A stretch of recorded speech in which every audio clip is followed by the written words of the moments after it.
Hello students, my name is Yogeshwari Jadhav, faculty of physics at Netizens Foundation Academy.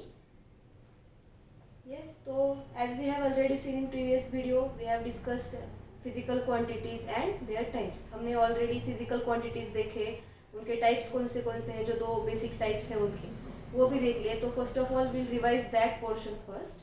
Okay, so what are physical quantities? Physical quantities are the things which can be measured very easily.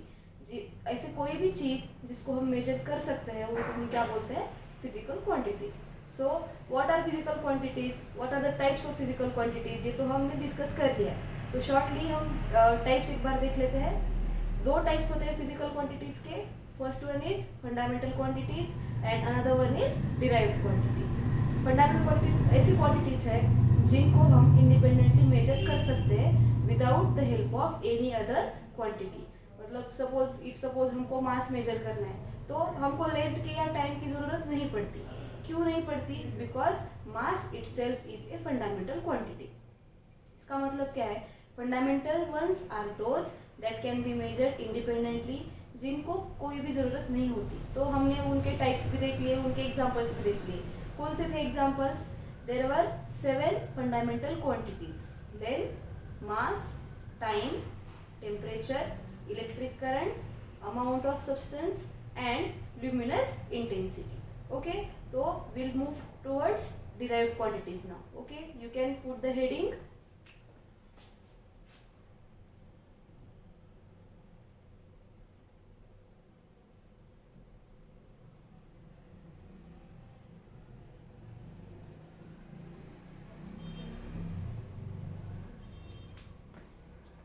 derived quantities.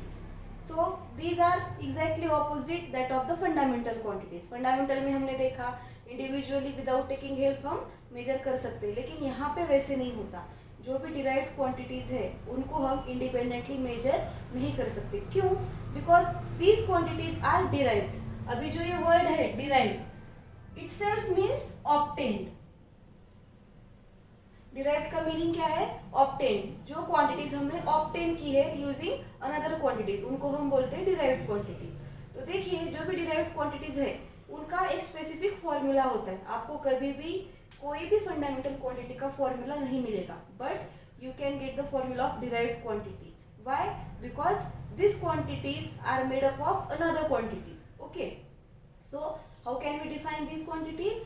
The quantities that cannot be measured independently and which are made up of another fundamental quantities are known as derived quantities. Okay, so we'll write down the definition of derived quantities. यहाँ पे definition लिख देती हूँ मैं इसकी. Derived quantities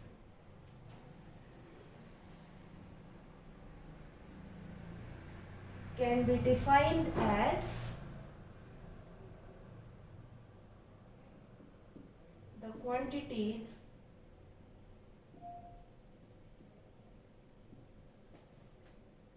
that cannot be measured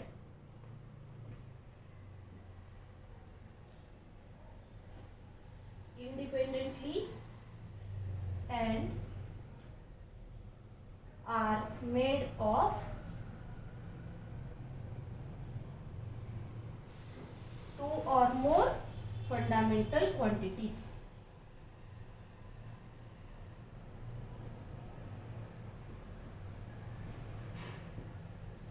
So write down the definition.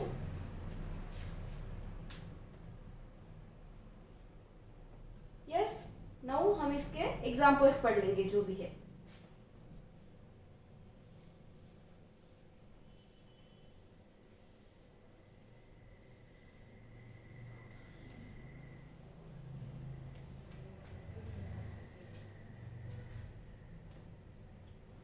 देखिए जो भी डिराइव्ड क्वांटिटीज रहेंगी वो दूसरे पे डिपेंड करेगी. मतलब they will definitely have a formula and उसको हम without taking help of another quantity कभी भी मेजर नहीं कर पाएंगे. एग्जांपल देखिए इसका.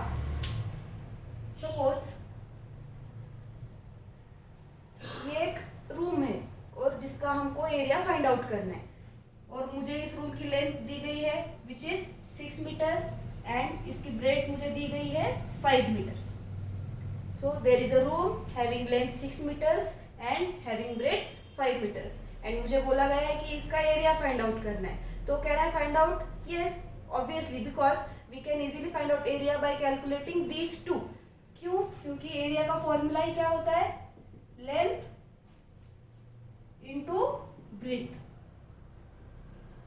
ठीक है, तो लेंथ क्या है अपने पास? Length of the room is 6 metres and breadth of the room is 5 meters. Therefore, we will multiply these two. Length is 6, breadth is 5. Therefore, area will be 30 meter square. Okay, अभी मैंने यहाँ पे ये metre square क्यों लिखा ये हम इसी वीडियो में आगे देखेंगे. ठीक है, तो एरिया सपोज अभी यहाँ पे हमको दोनों भी क्वांटिटीज पता है, लेंथ भी पता है, ब्रेड्थ भी पता है, तो हमने इजीली उसका एरिया फाइंड आउट कर लिया. लेकिन अब कंसिडर करिए आप कि हमको सिर्फ इस रूम की या इस हॉल की सिर्फ लेंथ पता है विच इज 6 मीटर एंड हमको ये पता नहीं है अभी ब्रेड्थ जो है उस पर्टिकुलर रूम की वो दैट इज अननोन. तो क्या हम एरिया फाइंड आउट कर सकेंगे इन दिस केस? नहीं, क्योंकि हमको ये 6 तो पता है लेंथ, लेकिन ब्रेड्थ की वैल्यू पता है हमको नहीं पता. तो ये 30 आएगा, 40 आएगा, 70 आएगा, कुछ भी आ सकता है. क्यों? Because this breadth is unknown.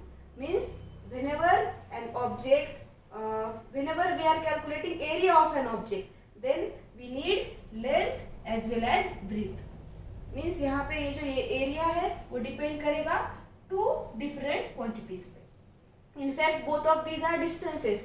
length is also a distance and breadth is also a distance. so जब हम उनको multiply करेंगे तब area आएगा.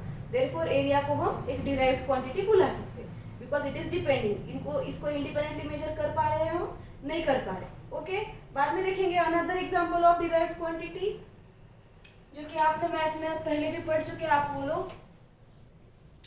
That is volume. You already know formula of the volume. क्या होता है फॉर्मूला वॉल्यूम का? That is length into breadth into height. मतलब अगर हमको किसी भी एक पर्टिकुलर ऑब्जेक्ट का वॉल्यूम फाइंड आउट करना है तो हमको उस पर्टिकुलर ऑब्जेक्ट की लेंथ भी पता होना इम्पोर्टेंट है, ब्रेड्थ पता होना भी इम्पोर्टेंट है, as well as we must know height of that particular thing. ठीक है, सपोज मेरे पास एक कंटेनर है एंड उस कंटेनर की हाइट है 15 मीटर्स, उसकी ब्रेड्थ है 2 metres and sorry length 15, breadth 2 metres and height is 10 meters. means there is a container having length 15 meters, having breadth 2 meters and height of 10 meter. Then if I have to calculate if I have to calculate volume of that particular container, then what should I do? I should simply multiply all these. Okay, तो क्या आएगा answer अपना? Length is 15, breadth is 2, height is 10. तो it will become 300 meter cube. ठीक है, तो ये metre cube क्यों लिखा? अगेन इसी वीडियो में हम आगे देखेंगे.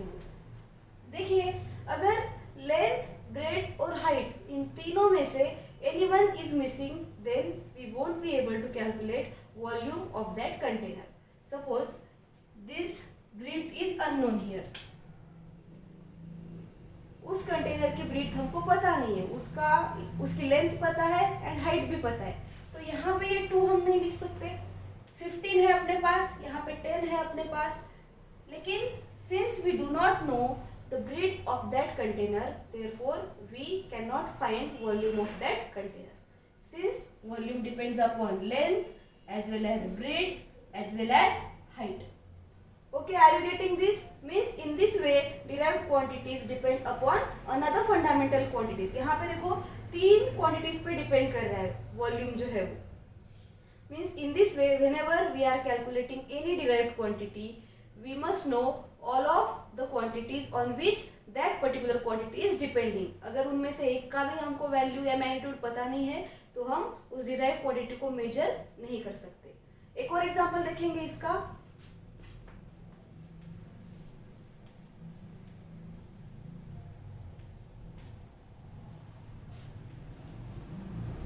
देखिए ये हम ले लेंगे यहाँ पे स्पीड.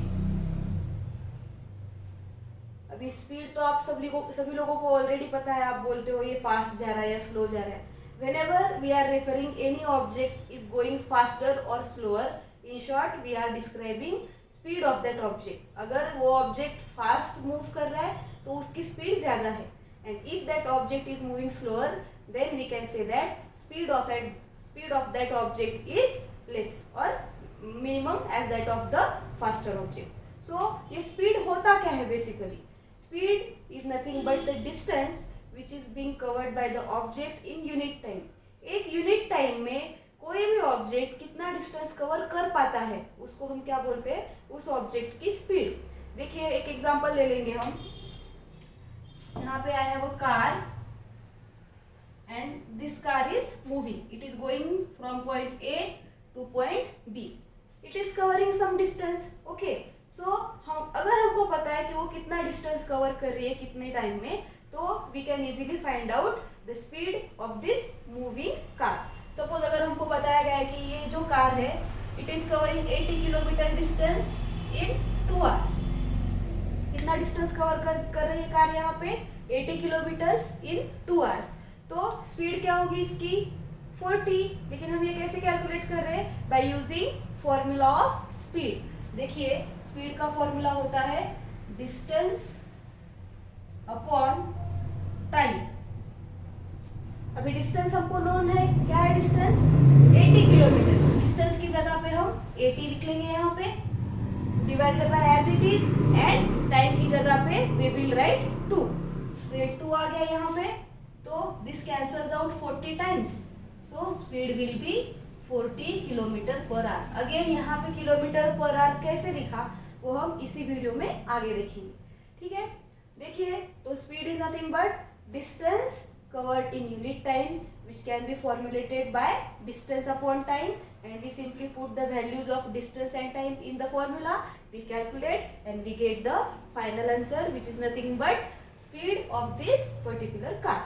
देखिए अगर मुझे सिर्फ बताया गया है कि this car is covering only 80 kilometre distance, अभी यहाँ पे मुझे टाइम पता नहीं है कि वो 2 आवर्स में कर रही है या 4 आवर्स में कर रही है. I simply know the distance which is being covered by this car. And मुझे बोला गया कि स्पीड फाइंड आउट करो. So is this data sufficient to calculate speed of the car? No, इतना ही डेटा सफिशिएंट नहीं है. क्यों? Because speed is a derived quantity which depend upon 2 different fundamental quantities. Which are those quantities? First one is distance and another one is time. अगर मुझे किसी object का distance भी पता है और टाइम भी पता है तो ही मैं उस स्पेसिफिक ऑब्जेक्ट की स्पीड कैलकुलेट कर पाऊंगी, अदरवाइज नो. ठीक है, therefore speed is referred as a derived quantity.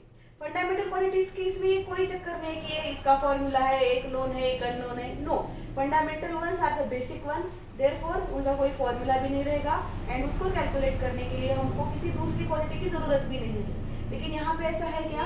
बिल्कुल नहीं. यहाँ पे फॉर्मूला है, यहाँ पे नंबर ऑफ क्वांटिटीज है, और अगर एक ही डिराइव्ड क्वांटिटी की अगर हमको वैल्यू फाइंड आउट करनी है तो हमको उस फॉर्मूले में जितनी भी दूसरी क्वांटिटीज है उनकी भी वैल्यू हमको पता होनी एक्सपेक्टेड है, otherwise we can not measure the derived quantities.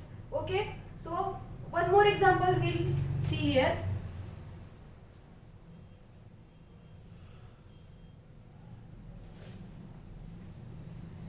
देखिए अभी कुछ लोगों को डेंसिटी पता होगी ऑलरेडी, कुछ लोगों को पता नहीं होगी. देखिए डेंसिटी बेसिकली होता क्या है? सपोज मेरे पास ये एक बॉल है which is made up of wood. A ball is there which is made up of wood and there is another ball, spherical ball which is made up of iron. एक बना हुआ है would का, एक बना हुआ है आयरन का. देखिए दोनों का वॉल्यूम सेम है. वॉल्यूम क्या होता है? The space which is being occupied by these balls, वो particular ball कितना space occupy कर रहा है उसको हम बोलेंगे उस ball का वॉल्यूम. देखिए यहाँ पे इसका वॉल्यूम एंड इसका वॉल्यूम बोथ आर सेम, लेकिन अगर हम दोनों को उठाएंगे तो क्या दोनों का मास या वेट हमको सेम फील होगा? नहीं. क्यों? This wood will seem lighter, मतलब ये हल्का रहेगा as compare to iron, and this iron will be heavier. Even though their volumes are same, wood will be lighter and iron will be heavier. ऐसा क्यों रहेगा? वॉल्यूम तो same है लेकिन फिर ये एक हल्का एक भारी ऐसा क्यों हो रहा है? बिकॉज इस सेम वॉल्यूम में वुड का कम मास आ रहा है एंड इस सेम वॉल्यूम में आयरन का ज़्यादा मास आ रहा है। मतलब ये उस मटेरियल की प्रॉपर्टी होती है जिसकी वजह से एक स्पेसिफिक यूनिट वॉल्यूम में वो अपना एक कुछ स्पेसिफिक मास कंटेन कर सकता है। यहाँ पे आयरन का मास ज़्यादा कंटेन हो रहा है एक वॉल्यूम में एंड यहाँ पे सेम वॉल्यूम में वुड का मास कम ऑक्यूपाई हो रहा है। दैट इज वाई क्या होगा, wood will be seem lighter and this will seem heavier. Okay, so this property of material is called as density. इसी प्रॉपर्टी को हम क्या बोलते हैं, डेंसिटी। एक यूनिट वॉल्यूम में कोई भी मटेरियल का कितना मास कंटेन हो सकता है उसी को हम क्या बोलते हैं, density, and which is formulated by the formula mass upon volume. Suppose यहाँ पे जो वॉल्यूम है ये है 2 मीटर क्यूब, इस स्फीयर का भी एंड इस स्फीयर का भी 2 मीटर क्यूब, दोनों का वॉल्यूम सेम है लेकिन इसकी डेंसिटी कम है तो इसका मास भी कम रहेगा और इसकी डेंसिटी ज़्यादा है तो इसका मास भी कैसे रहेगा, ज़्यादा रहेगा। ओके, सपोज मुझे सिर्फ यहाँ पे वॉल्यूम पता है, अभी मुझे इस वुडन जो स्फीयर है उसकी अगर डेंसिटी फाइंड आउट करनी है, वॉल्यूम तो पता है which is 2 metre cube, 2 metre cube, तो लेकिन मुझे इसका मास नहीं पता, तो क्या मुझे इसकी डेंसिटी फाइंड आउट करने में आएगी? बिल्कुल नहीं आएगी, क्योंकि density depends upon mass as well as it depends upon volume। देखिए तो आपको लगेगा कि this density is depending upon only 2 quantities, नहीं, लेकिन वैसा नहीं है। क्यों? this mass is a fundamental quantity, ये तो ऐसे ही रहेगी, and this volume is a derived quantity, volume will have a formula, therefore हमको यहाँ पे वॉल्यूम का फॉर्मूला लिखना पड़ेगा। उसके बाद we can conclude कि ये डेंसिटी कितने डिफरेंट क्वांटिटीज पे डिपेंड करती है। देखिए कैसे,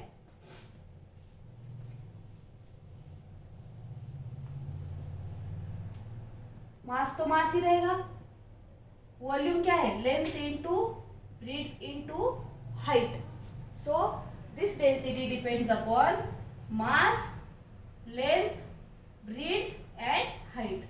अगर इन चारों में से एक भी क्वांटिटी की वैल्यू अननोन है तो हम उस सब्सटेंस की या उस ऑब्जेक्ट की डेंसिटी फाइंड आउट नहीं कर सकते। Okay, are you getting this? So we have seen 4 different type of derived quantities, area, volume, speed and density. तो अब हम उनको एनलिस्ट कर लेंगे along with their formula, so please note it down।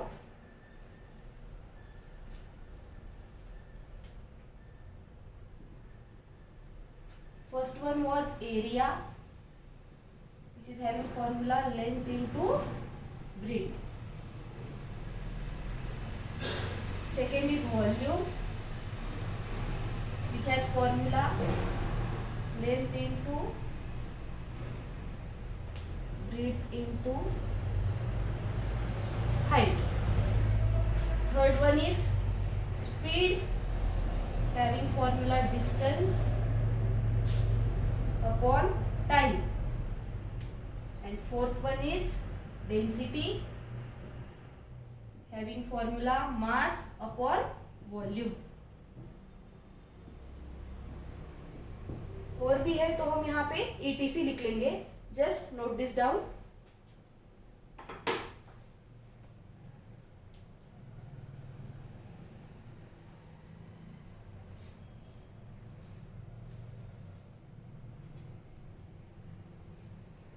Yes, done. So I'll wipe this out and we'll move forward towards units.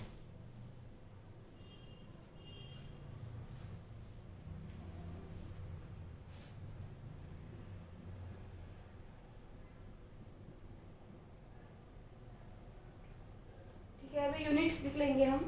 तो देखिए, जब भी हम ग्रोसरी शॉप पे जा रहे हैं, सपोज मुझे अभी शुगर अगर खरीदनी है और मैं ग्रोसरी शॉप पे जा रही हूँ, वो shopkeeper he will ask me कि आपको कितनी शुगर चाहिए। अगर वो पूछ रहे हैं मुझे कितनी शुगर चाहिए तो मैं उसको बता दूंगी जो भी डिजायर्ड अमाउंट ऑफ शुगर है वो। सपोज मुझे 10 किलोग्राम्स ऑफ शुगर लेनी है तो मैं उसे बोलते टाइम भी वैसे ही बोलूंगी कि मुझे 10 किलोग्राम्स ऑफ शुगर दीजिए, ठीक है। तो ये जो हम 10 किलोग्राम्स जो बोल रहे हैं, it is the format in which any measurement can be expressed. ये क्या है format? This format contains 2 parts or 2 factors. This 10 is numerical value, उसको हम क्या बोलते हैं, numerical value, and this kilograms is. देखिए जब भी हम किसी भी मेजरमेंट को एक्सप्रेस करते हैं रिटर्न फॉर्म में या बोलते समय भी, तो हम इसको इस फॉर्म में एक्सप्रेस करते हैं। We take numerical value first and after the numerical value there will be a unit. So this numerical value can be any positive integer, negative में नहीं होगा। It can be in fraction also, ये fraction में भी हो सकता है, 5.5 kgs या 7.5 kgs, तो ये फ्रैक्शन में हो सकता है, but it will not be negative ever. Okay, तो यहाँ पे 10 is numerical value and kilogram is unit. If any one of this is missing, हम उस मेजरमेंट के रिजल्ट को एक्सप्रेस नहीं कर पाएंगे। कैसे? सपोज अगर मैंने यहाँ पे किलोग्राम नहीं बोला व्हाइल बाइंग द शुगर, मैंने सिर्फ बोला कि मुझे 10 शुगर दीजिए या 10 शुगर दीजिए, क्या वो शॉपकीपर देगा? नहीं देगा, गाली देके वो निकाल देगा। वैसा क्यों होगा? क्योंकि मैंने एक प्रॉपर वे में उसको एक्सप्रेस ही नहीं किया कि मुझे कौन सा कितना अमाउंट चाहिए किसी भी चीज का, शुगर हो, राइस हो, what ever it is. So while expressing measurement, these both of these factors are very important. First one is the numerical value, second one is the unit, and this numerical value and unit combinedly called as magnitude. अगर हम milk भी अगर ले रहे, suppose 2 litres milk ले रहे हम, तो 2 लीटर्स लिख रहे हम, क्या? 2 litre. 2 is numerical value, litre is unit. तो होगा क्या? ये जो 2 लीटर है वो कंबाइनली हम उसको क्या बोल सकते हैं? Magnitude. Means magnitude is nothing but the combination of numerical value and unit which is expressed as the result of measurement. ठीक है, तो ये यूनिट को हम एक्सप्रेस कैसे डिफाइन कैसे कर पाएंगे? देखो, ये जो किलोग्राम्स है या लीटर है, इसकी वैल्यू तो फिक्स रहेगी ऑल ओवर द वर्ल्ड, कहीं पे भी जाओ। ऐसे नहीं होगा कि इंडिया में किलोग्राम ज्यादा है, अगर हम अमेरिका जा रहे तो किलोग्राम की वैल्यू बढ़ रही है, कम हो रही, नहीं। Kilogram is the fixed standard, उसको हम बोलते हैं रेफरेंस स्टैंडर्ड वैल्यू, और रेफरेंस स्टैंडर्ड भी बोल सकते हैं उसको। हम इसी के साथ दूसरे अमाउंट्स को क्या करेंगे? कंपेयर करेंगे। विदाउट दिस कंपैरिजन मेजरमेंट की प्रोसेस हो ही नहीं सकती पूरी। तो इसको हम डिफाइन कैसे कर सकते हैं यूनिट को? फिर the reference standard which can be used in the process of measurement is called as unit, and without unit the process of measurement is incomplete. वो प्रोसेस कंप्लीट ही नहीं हो पाएगी विदाउट दीज यूनिट्स। ठीक है, तो हम इसकी डेफिनेशन लिख लेंगे and after that will move towards types of these units.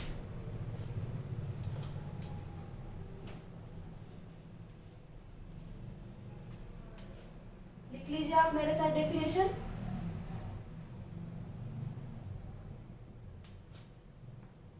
Units can be defined as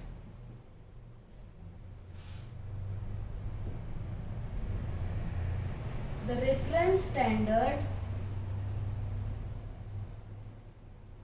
which can be used, which is used, ऐसा लिख लेंगे यहाँ पे, which is used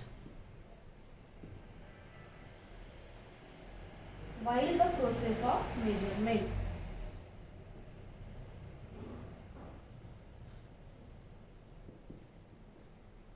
Yes, note this down.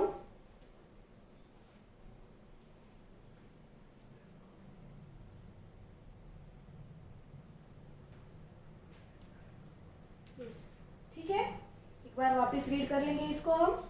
Units can be defined as the reference standard value which is used while the process of measurement. ठीक है, हम इसके अभी टाइप्स देखेंगे यूनिट्स के।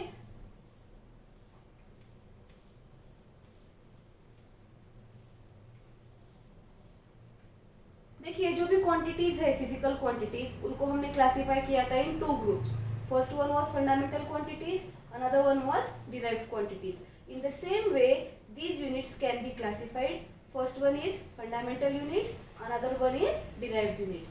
देखिए,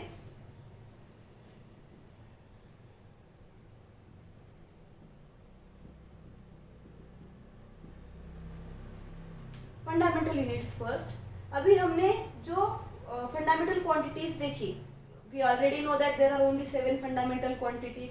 ये जो फंडामेंटल क्वांटिटीज है उनके यूनिट्स को हम क्या बोलते हैं, फंडामेंटल यूनिट्स। कोई भी यूनिट, अभी suppose mass is there, as we already know mass is a fundamental quantity, so all units of the mass will be fundamental units। फिर वो किलोग्राम रहेगा, ग्राम रहेगा, मिलीग्राम रहेगा, टन रहेगा या फिर क्विंटल रहेगा, ठीक है। All of these are fundamental units. लेकिन हमने जो स्टैंडर्डाइज किए हुए यूनिट्स है वो है किलोग्राम। हमने हर एक क्वांटिटी का एक यूनिट स्टैंडर्डाइज कर दिया गया है। वो क्यों किया है वो भी हम आगे देखेंगे, नेक्स्ट जो वीडियोस आने वाले हैं उसमें। तो फर्स्टली आप इसको ध्यान में देख लीजिए, fundamental units are the units of fundamental quantities and in the same manner derived units are the units of what, derived quantities. Okay, लिख लीजिए, हम इसकी अब डेफिनेशन लिख लेंगे। Fundamental units first,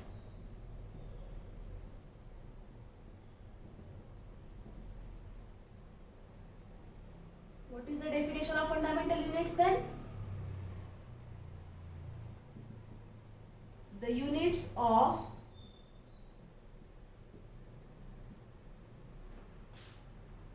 fundamental quantities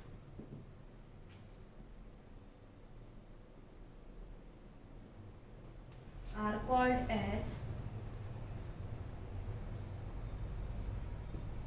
fundamental units। Okay, write this down। ठीक है, तो हम इसके एग्जांपल्स लिख लेंगे, ऑल फंडामेंटल क्वांटिटीज के यूनिट्स लिख लेंगे हम, जो कि स्टैंडर्ड यूनिट है, ठीक है।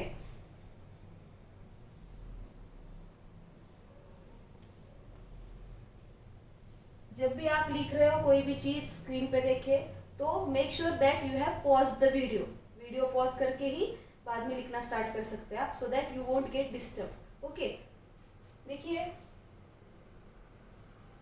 आई hope you all remember all the quantities, all the fundamental quantities, and you should remember these because these are very important once.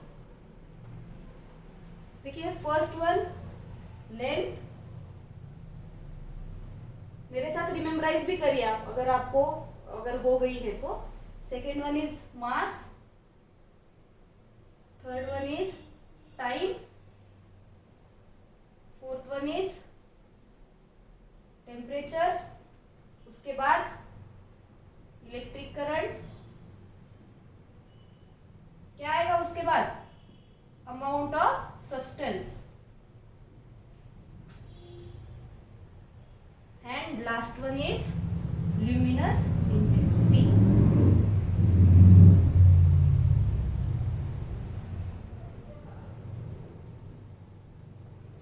ठीक है, देखिए, length, mass, time, temperature, electric current, amount of substance and luminous intensity. इनके अब हम standard units लिख लेंगे। वैसे तो हर एक के बहुत सारे यूनिट्स आएंगे जो कि हम यूज करते हैं according to the amount of quantity.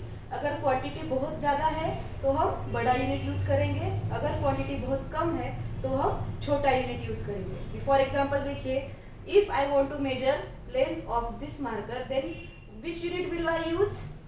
Yes, obviously I use centimetre, ठीक है, because centimetre is the proper unit according to this amount. But suppose if I have to count the distance between Latur and Pune, अगर लातूर से पुणे तक कितना distance है मुझे major करना है, तो can I use this centimetre now? क्या इस केस में मैं सेंटीमीटर यूज करके वो डिस्टेंस फाइंड आउट कर सकती हूँ? नहीं, उस केस में मैं क्या यूज करूंगी वहां पे? किलोमीटर।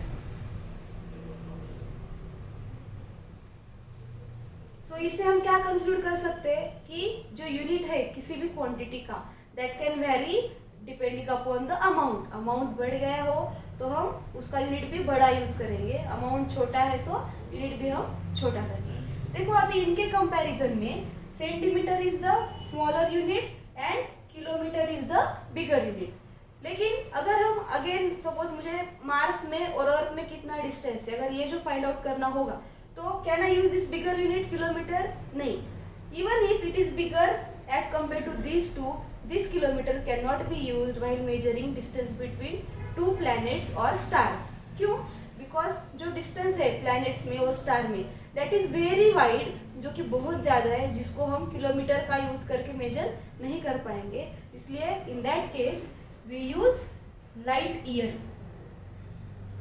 अब ये ईयर देख के यू माइट थिंक ये तो टाइम का यूनिट हो गया मैम, ये तो ईयर लिख दिया आपने. नहीं, light year is the unit of distance और it is the unit of length which is nothing but the total distance covered by light in 1 year. जो लाइट उसकी ग्रेटेस्ट स्पीड से जो डिस्टेंस कवर करेगी एक ईयर में, उसको हम क्या बोलेंगे? Light year.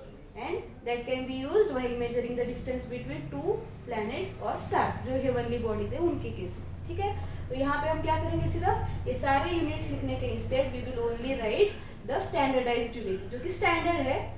देखिए, लेंथ का स्टैंडर्ड यूनिट है metre. Standard unit of length is metre and उसका एब्रीविएशन हम लिखते हैं एज स्मॉल m. मीन्स लिखते टाइम हम पूरा मीटर नहीं लिखेंगे उसमें हम सिर्फ स्मॉल m लिखेंगे. फॉर एग्जाम्पल अगर मुझे 100 मीटर लिखना है तो मैं 100 m इतना ही लिख लूंगी, स्मॉल m. रिमेंबर, अगर आप कैपिटल M लिख लेंगे तो it would be wrong. Capital M भी एक यूनिट का हिस्सा है जिसको हम मेगा बोलते हैं, मेगा मीटर, जो हमको आगे लर्न करना है. तो remember, whenever you are writing the abbreviation of meter, make sure it is small m, not the capital M. Okay? यहाँ पे देखिए मास में, मास का स्टैंडर्डाइज यूनिट है किलोग्राम. उसको हम एब्रीविएशन उसका होता है kg, both are in small. Time का होता है सेकेंड, एब्रीविएशन स्मॉल s. देखिए, अभी यू माइट थिंक कि आप मैम हम तो मिनट यूज करते हैं या आवर्स यूज करते हैं व्हाइल मेजरिंग टाइम, सेकेंड तो हम यूज करते नहीं. मेरी 2 घंटे की क्लास है ऐसा बोलते हैं. वैसा थोड़ी बोलते कि मेरी 7200 सेकेंड्स की क्लास है, वैसा तो नहीं बोलते ना हम. वैसा क्यों नहीं होता? Because whenever we use second in daily life, value, this numerical value gets bigger and bigger because second is the smaller unit. इसलिए मैंने अभी भी बताया आपको, अकॉर्डिंग टू अमाउंट हम यूनिट क्या कर लेते हैं? चेंज. ये सेकेंड एक्यूरेसी के लिए हम छोटा यूनिट ले लेते हैं, लेकिन जब भी हम इसको प्रैक्टिकली अपने डेली लाइफ में अगर हम इसको यूज कर रहे तो वी यूज मिनट्स और आवर्स. ओके, उसके बाद देखिए टेम्परेचर का यूनिट होता है kelvin and abbreviation capital K. इसको मैं बड़ा लिखती हूँ सो that you get that easily. Kelvin is capital K. उसके बाद electric current ampere and abbreviation capital A. अगर मुझे बताना है कि मेरे वायर के थ्रू अगर 100 एम्पियर का करंट अगर फ्लो हो रहा है तो मैं 100 A लिखूंगी, सिर्फ 100 कैपिटल A. ठीक है, उसके बाद देखिए अमाउंट ऑफ सब्सटेंस, इसका यूनिट है mole and abbreviation is MOL. Okay, यहाँ पे एब्रीविएशन में हम E नहीं लिखते. एंड ल्यूमिनस इंटेंसिटी, क्या होता है luminous intensity? Brightness of any luminous object. ऐसा कोई भी ऑब्जेक्ट जो ग्लो कर रहा है उसकी ब्राइटनेस को हम क्या बोलते हैं? Luminous intensity. एंड इसका यूनिट होता है कैंडेला, उसको हम CD भी लिख सकते हैं. एब्रीविएशन उसका small c small d, both are these are small. ठीक है, देखिए आप नोट करिए ये and remember all these. Pause the video and note this down.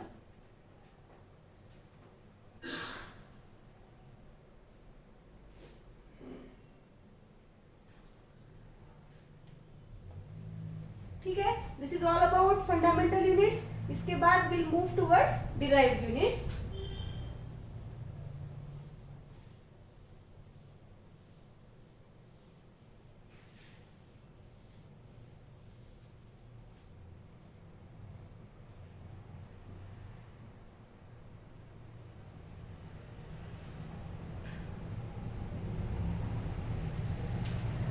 What are derived units? Derived units are the units of derived quantities. जो भी derived quantities है उनके units को हम क्या बोलते हैं? derived units. अभी यहाँ पे होता क्या है, जो fundamental units जो है वो हमको पता है कि only 7 are there. क्यों? Because fundamental quantities are only 7. इसलिए वो remember करना हमारे लिए is very easy. ओके, लेकिन जो derived quantities है वो तो innumerable है, उनको हम count भी नहीं कर सकते, इतनी ज़्यादा डिराइव्ड क्वांटिटीज है हमारे पास. तो उन सब के यूनिट्स हम लर्न कैसे करेंगे, याद कैसे रखेंगे, ऐसा सोच सकते हैं आप। लेकिन ये सब लर्न करने की ज़रूरत नहीं है हमको। We will just learn how to make them. कोई भी डिराइव्ड क्वांटिटी अगर यहाँ पे है तो उसके यूनिट को हम ऑब्टेन कैसे कर सकते, ये हम देख लेंगे, सो दैट हमको सारे लर्न नहीं करने पड़ेंगे। यूजुअली आप लोग क्या करते हो, हाँ, एरिया का मीटर स्क्वायर, वॉल्यूम का मीटर क्यूब। अगर आपको दूसरी अगर क्वांटिटी बता रहे हम तो आप तो मतलब ब्लैंक हो जाएंगे, फिर आपको तो यूनिट वो याद ही नहीं आएगा। वैसा क्यों होगा, क्योंकि you are remembering the units, but you should not remember the units, you should simply learn how to obtain them. कोई भी अगर डिराइव्ड क्वांटिटी है तो उसका यूनिट हम ऑब्टेन कैसे करेंगे, ये हम डायरेक्टली लर्न कर लेंगे। उसके लिए आपको सिर्फ उस क्वांटिटी का फॉर्मूला पता होना इम्पोर्टेंट है। If you know the formula then you do not need to remember the unit. देखिए कैसे, सपोज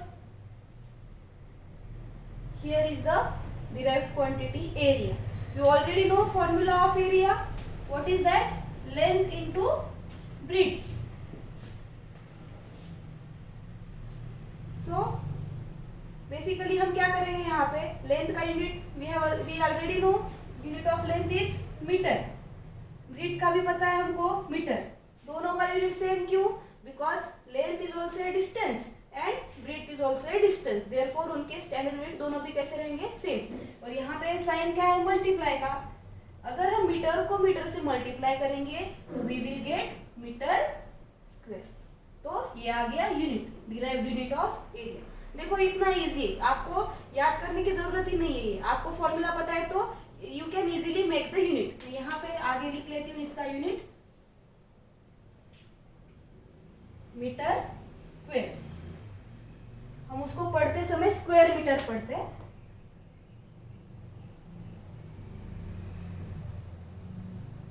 देखिए मीटर लिखते समय METRE होता है। METR अगर लिखेंगे तो उसका मीनिंग चेंज हो जाएगा। That metre stands for instrument, thermometer, जो उसका मीटर की स्पेलिंग चेंज हो जाएगी। यहाँ पे देखिए अनदर क्वांटिटी देखेंगे हम, volume. What is formula of volume, length into breadth into height. So length का मीटर मल्टीप्लाइड बाय ब्रीथ का मीटर मल्टीप्लाइड बाय हाइट का metre, metre into metre into metre, what we get, metre cube. ये हो गया volume का unit, metre cube. इसको पढ़ते समय हम क्यूबिक मीटर पढ़ते हैं। उसके बाद देखिए speed,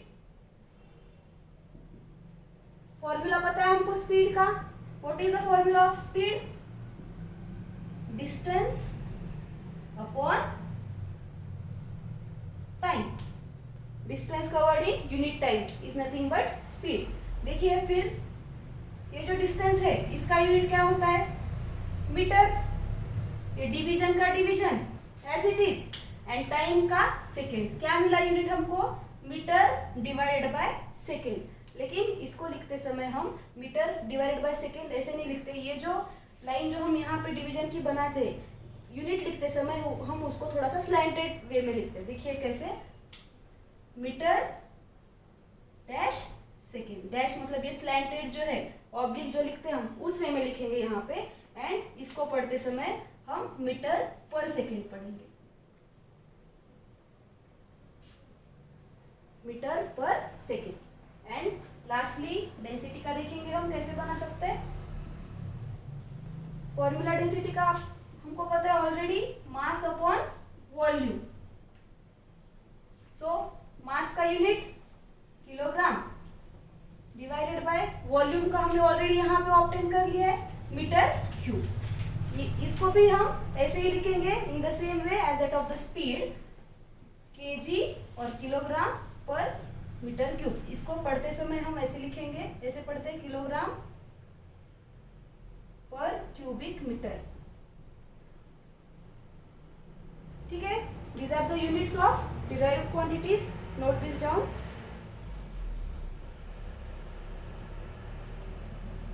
Okay, that's all for today students. बाकी का चैप्टर हम नेक्स्ट वीडियोस में कंटिन्यू करेंगे। Thank you.